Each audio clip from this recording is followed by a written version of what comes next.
எப்படி பண்ணுறதுன்னு பார்க்கலாம் வாங்க. இப்போது கொஞ்சம் 2 ஸ்பூன் ஆயில் ஊற்றிக்கோங்க.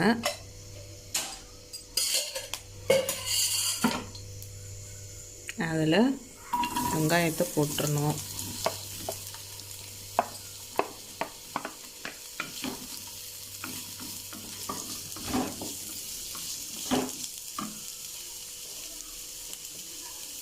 கொஞ்சம் அதில் உப்பு போட்டு நல்லா வதக்கி விடுங்க. நல்லா கொஞ்சம் கோல்டன் ப்ரௌன் கலர் வர மாதிரி.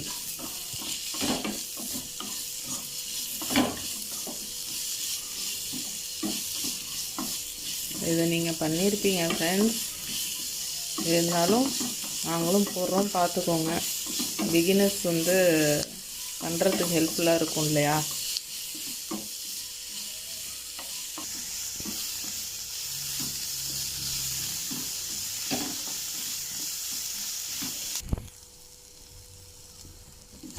இந்த கிளாஸியாக வந்ததுக்கப்புறம் இந்த தக்காளியையும் வரமிளகாயையும் போட்டுருங்க.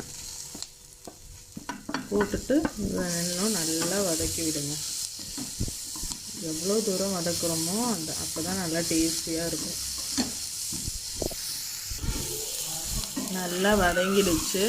இப்போ பொட்டுக்கடலை கொஞ்சம் சேர்த்துக்கோங்க. இதையும் கொஞ்சம் நேரம் வதக்கிட்டு ஆற விடணும்.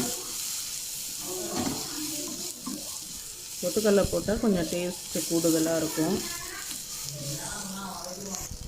அவ்வளோதான். பொட்டுக்கடலை கொஞ்சம் நேரம் வதங்கினா போதும். அப்படியே இதை ஆற விட்டுருங்க. ஆறினதும் மிக்ஸி ஜாரில் இப்படி அரைச்சி வச்சுக்கோங்க. அப்புறம் தாளிக்க வேண்டியதுதான். ஒரு இதில் கரண்டியில் கொஞ்சம் எண்ணெய்,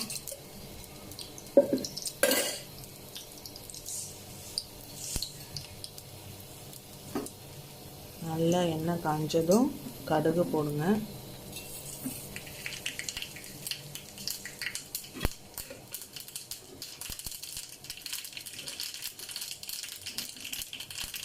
கொஞ்சம் கருவேப்பிலை.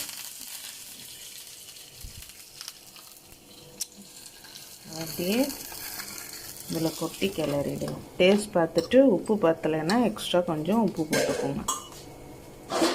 ஏற்கனவே வதக்கும் போது போட்டுருந்தோம். பத்தலைன்னா இன்னும் கொஞ்சம் உப்பு போட்டுக்கோங்க.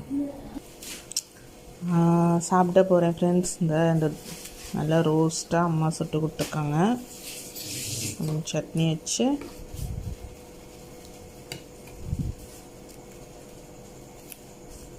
சாப்பிட போகிறேன்.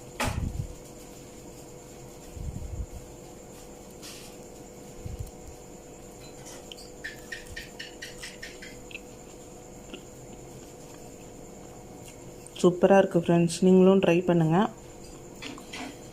கமெண்ட் பண்ணுங்கள், சப்ஸ்கிரைப் பண்ணுங்கள். வாங்க சாப்பிட்லாம்.